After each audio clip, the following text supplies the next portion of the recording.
Welcome back, true believers and spectacular Spidey fans, to another Spider-Man PS4 review video, and I am so sorry that I've been gone for 4 days. I have been incredibly busy with college, as well as taking a little bit of free time off for myself to spend with my dad, who I have not seen in a while, so I'm glad I could go and actually spend some time with him. Him and I went to go see Doctor Strange over the weekend, which was incredible. That was an awesome movie, and you should all definitely go check it out. I also went to go get a haircut and clean myself up, because I was kind of getting a really shaggy hairdo.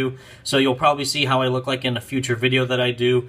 And I have just been doing non-stop work for college for all these essays and papers that they're forcing us to do recently for midterms and everything like that. So I've just been up on a wall trying to finish everything, and I have just finished putting an essay and posting it to a turn-in website for me just now. And now I'm doing a video for you guys, and I do apologize. I will try my best to make sure that that does not happen again, where I'm gone for 4 days without even doing anything. And even just yesterday, I commented back to all of your guys' comments that I saw in the previous videos that I made, and I now am doing another video for you guys because I love each and every one of you true believers and Spidey Squad members, and all you guys are incredible, and you deserve consistent updates and videos to keep yourselves entertained for the wait of Spider-Man PS4 to make it a little bit more bearable for everyone. So, thank you so much for watching, everybody, and this is our video for today, which is brought to you by Sasha Charlton. This is actually his or hers recommendation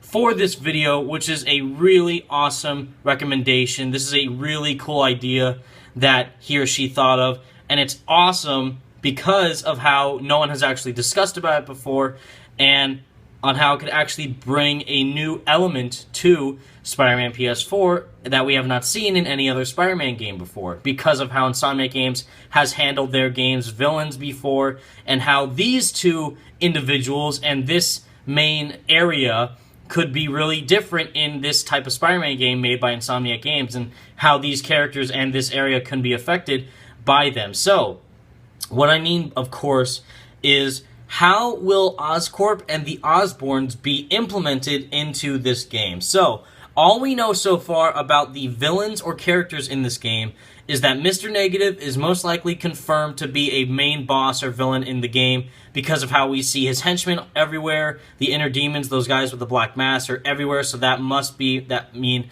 Mr. Negative is going to be a main character or boss in this game. As for Norman Osborn, we still do not know what capacity he holds for this game. And what I mean by that is the sign that we see Spider-Man swing by in the first seconds of the trailer. When you see Spider-Man swing, you see a billboard on the left side of the screen that says Norman Osborn for mayor. A lot of people think it says Harry Osborn. It actually says Norman Osborn for mayor. And we see near the end of the trailer where Spider-Man is swinging around the crane that a building is collapsing near him, or at least part of a building is collapsing near him, which is the Oscorp building. Because you see letters that try and spell out a sign of the word that says Oscorp. So that must mean Oscorp Industries or Oscorp Corporations or whatever they're going to call it in the game, or just Oscorp, is going to be affected in this game, probably as one part of a mission that we have to do. And again, since Norman Osborn is being elected for mayor, or being a candidate for the mayor of New York, it's going to be really interesting to see exactly how Insomniac is going to handle that character.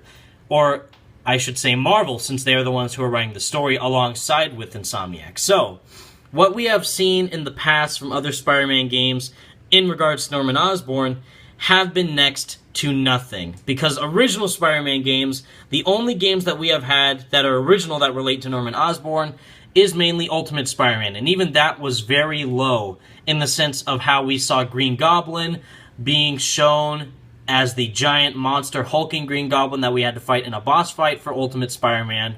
And that was it. We didn't see anything of Norman Osborn at all. Even same with Harry. We saw a little bit of Harry mentioned in Web of Shadows and even in Edge of Time, but as a main character of Osborn, the Osborn family, Norman Osborn or Harry Osborn, in the original Spider-Man games. So that means the original PS1 Spider-Man games, Spider-Man Web of Shadows, Ultimate Spider-Man, Spider-Man Edge of Time, Shattered Dimensions, and now Spider-Man PS4. In all the original Spider-Man games, we have barely seen any of Norman Osborn. We have had a lot of Norman Osborn in the movie games because of how he was the biggest main villain ever in this game, Spider-Man 1, for the PS2, the movie game, because of how he was the main character of the antagonist in this game, which he was portrayed amazingly by Willem Dafoe, and it was awesome that they actually got Willem Dafoe to voice him in the video game, which made him even more menacing and realistic for this story. And as for the Amazing Spider-Man games, there was a lot of hints in the movies and in the games that Norman Osborn was going to form the Sinister Six with the Gentleman, or he was kind of behind the Sinister Six or something. And same thing with Harry Osborn turning into Green Goblin in the Amazing Spider-Man 2 movie and game, which upset some fans, and some fans actually like. I personally liked it since we got Norman Osborn as the Green Goblin in Spider-Man 1, and then we got Harry Osborn as the Green Goblin in Spider-Man 3. I thought it was cool that they actually just started off to make Harry Osborn the Green Goblin in the Amazing Spider-Man 2. But they kind of handled it a little bit weird in the game and the movie, so it has its faults.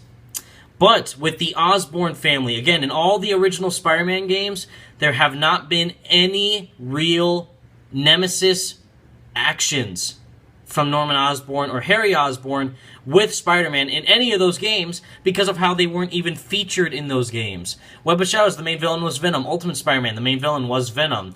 Shattered Dimensions, the main villain was kind of Mysterio at the very end. We had to fight Mysterio at the end. Even Goblin in Spider-Man Noir, that boss battle, even Goblin there wasn't really a big menace in that game to Spider-Man because of how that was just a boss fight for Spider-Man to get the tablet from. He was behind the orchestration of sending Vulture out to kill Uncle Ben and stuff like that, but that story wasn't really thought out because of how it was level-based, not really story-based. It was a really cool level to play when you were fighting him as Spider-Man Noir, but as a main character in the game, he was just a main supporting villain.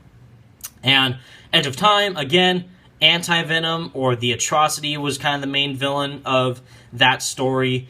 And as for the earliest PS1 games, it was Doc Ock and Electro that were the main villains in those games. So, for Norman Osborn and Harry Osborn in original Spider-Man games, they can do so much with those characters just because of how demented, sick, and twisted they can be towards Spider-Man. Because I believe Venom is Spider-Man's arch-nemesis, but Green Goblin is Spider-Man's Joker, no doubt. That is 100% the case, that the Green Goblin is basically the Joker for Spider-Man.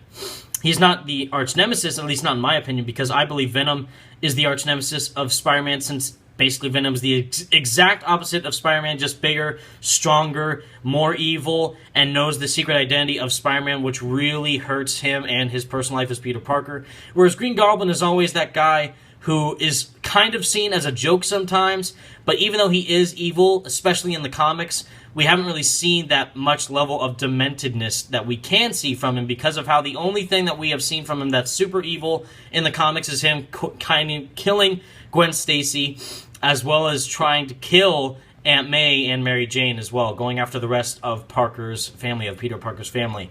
But since they are working the mayor angle, which is really interesting because I do believe that that is one plot line in a comic book where Norman Osborn is trying to be elected mayor, or maybe that's J. Jonah Jameson, but since they're going that route that he is trying to be mayor of New York City, we do not know if this Norman Osborn will even be shown in the game. We don't know if this is just an Easter egg, but if Norman Osborn is a big figure in this game, it could be shown that if he is Green Goblin, he could be using it to try and corrupt the big crime industry of New York and try and get what he wants out of it and try and really mess with Spider-Man, which can lead to some really cool boss fights. If Green Goblin does end up appearing in this game, hopefully we will see the ultimate version of Green Goblin, because I always prefer that version more, the giant, big, Hulk-like version of Green Goblin instead of the glider one. I don't know why, it just seems more menacing that way, but if they do the glider Green Goblin, if they even choose to put Green Goblin in this game, it'd be really menacing if he tries to kill Spider-Man's love interest or, supporting character in the game. Maybe go after someone that Peter cares about.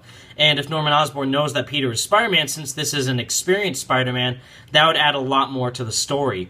And since Oscorp is in the game, there have been tons of games where we can enter Oscorp. The Amazing Spider-Man 1 and 2 did it. Spider-Man 1, this one did it. Even parts of the Spider-Man 1 and 2 games on the PS1 did it, where you're trying to fight Lizard, I think. That was in Oscorp. But tons of stuff can be used with Oscorp, whether that's actually going inside of the building or just using it as a plot point, because of how Oscorp I believe is the building that Spider-Man is running up on where there's fire coming out of the windows.